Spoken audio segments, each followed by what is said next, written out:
Hello dear students, chemistry हमारी complete हो चुकी है और आज से हम बायोलॉजी स्टार्ट करेंगे। और बायोलॉजी में भी सबसे पहले हम चैप्टर नंबर 3 जेनेटिक्स पढ़ने वाले हैं आज। स्टूडेंट, जेनेटिक्स वर्ड आपने पहले भी कई बार सुना हुआ है और जेनेटिक्स का मीनिंग, जेनेटिक्स वर्ड आते ही आपके मन में कुछ इस तरह के आइडियाज़ आना शुरू हो जाते हैं, इस तरह की बातें आना शुरू हो जाती है कि कैरेक्टर्स जो है किस तरह से ट्रांसफ़र होते हैं, या आपके दिमाग में कुछ इस तरह की चीज़ें आने शुरू हो जाती है कि आप देखते हैं अपने आसपास कि जो ऑफस्प्रिंग होती है या चिल्ड्रंस होते हैं वो अपने पेरेंट्स की तरह के ही क्यों होते हैं। हम देखते हैं अपने आसपास के एटमॉस्फेयर के अंदर कि अगर आप मैंगो का सीड लगाएंगे तो उसका मैंगो का प्लांट बनता है। और आप जैसे बहुत सारे एनिमल्स होते हैं तो वो स्वयं अपने जैसे ही बच्चे प्रोड्यूस करते हैं।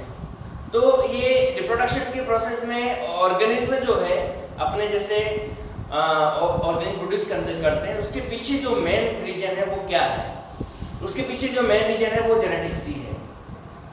और उस चीज़ को कि ये कैरेक्टर किस तरह से वन जनरेशन से नेक्स्ट जनरेशन में जाते हैं और क्यों ऑर्गेनिज्म अपने जैसे ही ऑर्गेनिज्म जो है प्रोड्यूस करते हैं, उसका जो आंसर जो हमें मिलता है इन क्वेश्चंस का कि किस तरह से जो कैरेक्टर है वो एक जनरेशन से दूसरी जनरेशन में जाते हैं, वो सारे आंसर हमें जो है इस जेनेटिक्स वर्ड से ही मिलते हैं।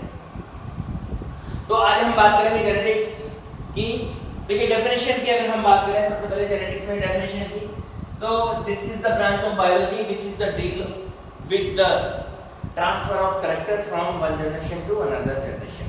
नॉर्मल वे में अपन कहें तो कि कैरेक्टर जो है, कैरेक्टर की स्टडी करनी है आपको, या कैरेक्टर किस तरह से एक जनरेशन से दूसरी जनरेशन में ट्रांसफर होते हैं, ये चीज, इस चीज की स्टडी को ही हम जेनेटिक्स के नाम से जानते हैं। The branch of science which deal with the study of characteristics from one generation to another generation is known as genetics. अब बात करें father of genetics. Father of genetics कौन है? जिसने सबसे पहले जेनेटिक्स की साइंटिफिक स्टडी स्टार्ट की, उसी को हम फादर ऑफ जेनेटिक्स कहते हैं। वैसे जेनेटिक्स के बारे में जो ह्यूमन है उसको पहले से ही पता था, और पुराने ज़माने में आप जानते हैं कि अच्छी रेसेस बनाने के लिए अच्छे जो अच्छे मेंबर्स होते थे उनके बीच में जो है रिप्रोडक्शन करवाया जाता था। जैसे काऊ की अच्छी वैरायटी हमें प्राप्त करनी है तो अच्छी वैरायटी के उसके मेल और फीमेल लेने पड़े। इसी तरह से क्रॉप के अंदर भी ऐसा ही होता है। पुराने ज़माने में लोग सिलेक्शन करते थे अच्छी वैरायटी वाले प्लांट को, जो है पूरी खेत में से उसको सिलेक्ट कर लेते थे ताकि जो है नेक्स्ट जनरेशन जो हमें मिले वो कैसे मिले, अच्छी से अच्छी मिले।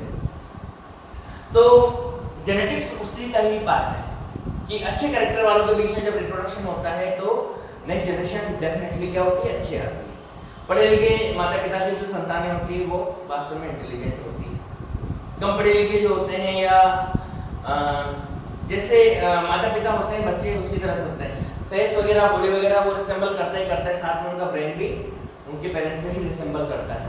तो बहुत सारे कैरेक्टर जो होते हैं हमें हमारे पेरेंट्स से मिलते हैं, और वो कैरेक्टर जो है वो, तो ये सब जानकारियाँ हमारे पास पहले से थी। हमारे वेदों में भी इसकी बहुत सारी जानकारियाँ दी हुई है। ये जेनेटिक्स की बहुत सारी जानकारियाँ जो है वेदों में से ली है, और ये अंग्रेज जो साइंटिस्ट थे इन्होंने वहीं से, हमने तो हमारे वेद कभी पढ़े नहीं और हम पढ़ते भी नहीं है, हमारे इंडिया में कोई नहीं पढ़ता है वेदों को, हमारे ग्रंथ जो है उनको कोई नहीं पढ़ता है, बहुत सारी जानकारियाँ उनके अंदर।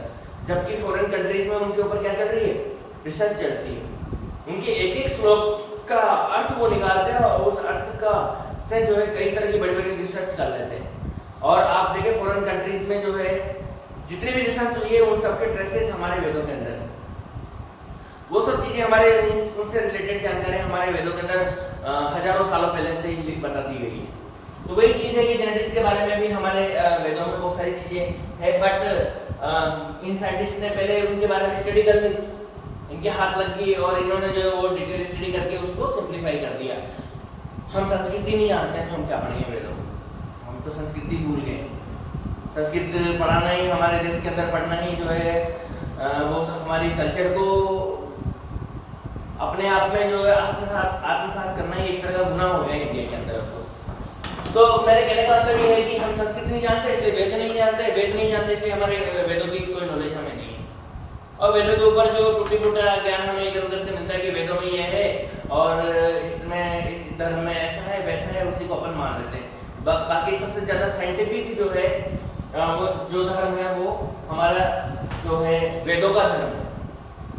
अब हम बात करें फादर ऑफ जेनेटिक्स, तो फादर ऑफ जेनेटिक्स जो है उसको ग्रेगर जॉन मेंडल को माना गया है, क्योंकि सबसे पहले जो है साइंटिफिक व्यू से इन्होंने ही बताया था कि किस तरह से कैरेक्टर वन जनरेशन से दूसरी जनरेशन में जाते हैं। तो जेनेटिक्स वर्ड जो कॉइन किया था वो बेटसन साइंटिस्ट ने किया था।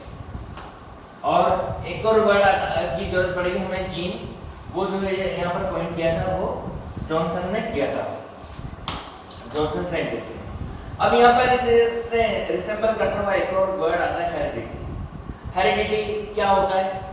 Heredity is simple term which is define the transfer of characters from one generation to next generation।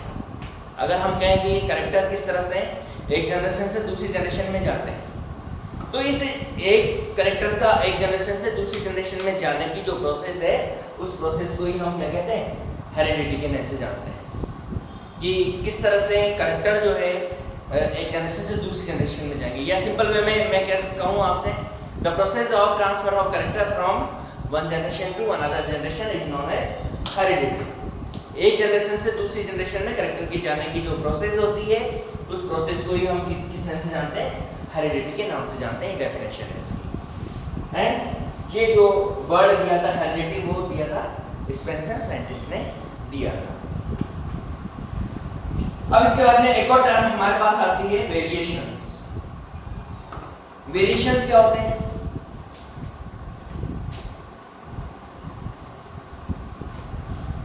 Students, variation का मीनिंग अगर आप निकालें तो सिंपल डिफरेंस होता है।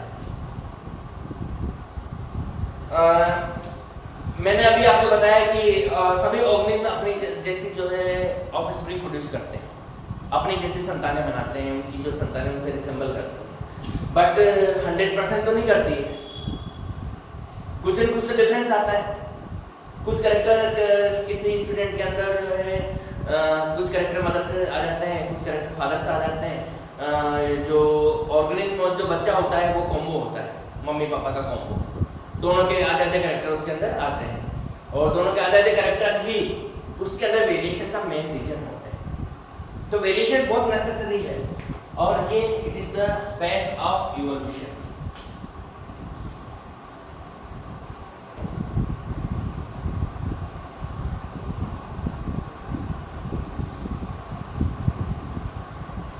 इवोल्यूशन का जो आधार है वो ये वेरिएशन ही है। जो न्यू कैरेक्टर आते हैं, आप देखे होंगे, आप अपने पूर्वजों को देखें तो उनसे एडवांस आपको आपके जैसे परदादा को देखें उनसे एडवांस दादाजी लगेंगे, और दादाजी से एडवांस कौन लगेंगे? पापा जी लगेंगे, और पापा जी से एडवांस आप खुद लगोगे। ये एडवांस ये किसकी वजह से आ रहा है? वेरिएशन की वजह से आ रहा है। जनरेशन बाई जनरेशन जो है ऑर्गेनिज्म क्या हो रहा है? एडवांस होते जा रहा है। पहले जो मच्छर थे, पहले पुराने जमाने में जो मच्छर थे वो कचौचा अगरबत्ती से मर जाते थे, और आज के मच्छर जो है उनके वो जो है ओलावट से कुछ फर्क ही नहीं पड़ता उनको। पहले तो ये क्या होता है? जनरेशन बाय जनरेशन क्या हो गया? मॉडिफिकेशन हो रहा है। न्यू जनरेशन आ रही है, वो जो है क्या हो रही है? अपने पेरेंट्स से बेटर बन के आ रही है, अपने जो पेरेंट्स हैं उनसे अच्छी आ रही है। ब्रेन में भी और दूसरी जो कैपेसिटीज है वो कैपेसिटीज भी उनके अंदर बढ़ के आ रही है। अब हम बात करें कि वेरिएशंस का मतलब डिफरेंस होना। सभी आप देखिए इतने सारे चेहरे आप देखते हैं, किसी का चेहरा पूरी 12 में आप या पूरे आप वो जगह घूमे होंगे, आपको एक जैसे चेहरे नहीं मिले होंगे। क्यों नहीं मिले? उसके पीछे रीजन क्या है? वेरिएशन। सभी अलग अलग तरह के चेहरे होते हैं, उसके पीछे क्या है? वेरिएशन। तो इस तरह के बहुत सारे वेरिएशंस स्पीशीज के अंदर होते हैं। ठीक है, वैसे अपन को लगता है कि सारे कुत्ते एक जैसे नजर आते हैं, सारी भैंस एक जैसी नजर आती है, पर वो एक जैसी होती नहीं है। कुछ न कुछ वेरिएशन उनके अंदर डेफिनेटली होता है, वो हमें दिखता नहीं है। जैसे हम इंसान को अलग अलग पहचान लेते हैं, वैसे भैंस दूसरी भैंस को पहचान लेती है। सब भैंसों में जो है थोड़ा थोड़ा डिफरेंस होता है। और भैंसों को जो पालने वाले होते हैं वो अपनी भैंस को पहचान लेते हैं। 100 भैंसों में उसकी भैंस को खड़ा कर दो आप, वो जाके पहचान लेगा कि मेरी भैंस कौन सी है इनमें से 100 भैंसों में। तो वेरिएशंस थोड़े थोड़े होते हैं और उन वेरिएशंस को ही जो है उस बेस पे अपन पहचानते हैं। अब वेरिएशंस के रीजन क्या होते हैं? 2 रीजन यहाँ पर होते हैं।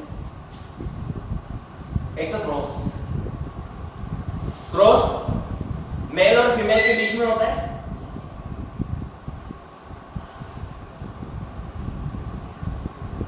इसको ही हाइब्रिडाइजेशन भी कहते हैं। और 2 अलग अलग ऑर्गेनिज्म के बीच में जब क्रॉस होता है तो उनसे बनने वाली जो ऑफस्प्रिंग है वो डेफिनेटली अलग अलग होती है। आपने देखा होगा एक ही माता पिता की जो संतानें होती है, भाई बहन होते हैं, उनकी शक्लें भी नहीं मिलती। एक तो मम्मी को चला जाता है, एक पापा को चला जाता है। किसी के अंदर मम्मी के कैरेक्टर ज़्यादा आ जाते हैं, किसी के अंदर पापा के कैरेक्टर ज़्यादा आ जाते हैं। तो ये सब जो होता है हाइब्रिडाइजेशन की वजह से होता है। और ये हाइब्रिडाइजेशन में भी जो ये एक ही पेरेंट्स की जो अलग अलग होती है उनके पीछे जो रीजन होता है वो क्रॉसिंग ओवर होता है। आपने क्रॉसिंग ओवर पढ़ा है सेल डिवीजन के पैटर्न 9th क्लास में। 9th क्लास में जब मैं पढ़ा रहा था आपको सेल डिवीजन, उस समय मैंने क्रॉसिंग ओवर बताया था आपको कि जब सेल में मियोसिस होता है तो उस समय गैमेट फॉर्मेशन होता है। गैमेट मियोसिस केवल कब होता है? गैमेट फॉर्मेशन के समय होता है। और उस समय क्या होता है? क्रॉसिंग ओवर होता है। और क्रॉसिंग ओवर में जो गैमेट्स होते हैं वो एक दूसरे में क्या करते हैं? जीन को ट्रांसफर कर देते हैं और उसी की वजह से जो है वेरिएशंस आते हैं। तो वेरिएशंस के 2 रीजन है, one is hybridization and second is crossing over. तो इस तरह से जो है आप इस वेरिएशन जो है टर्म है उसको समझ सकते हैं।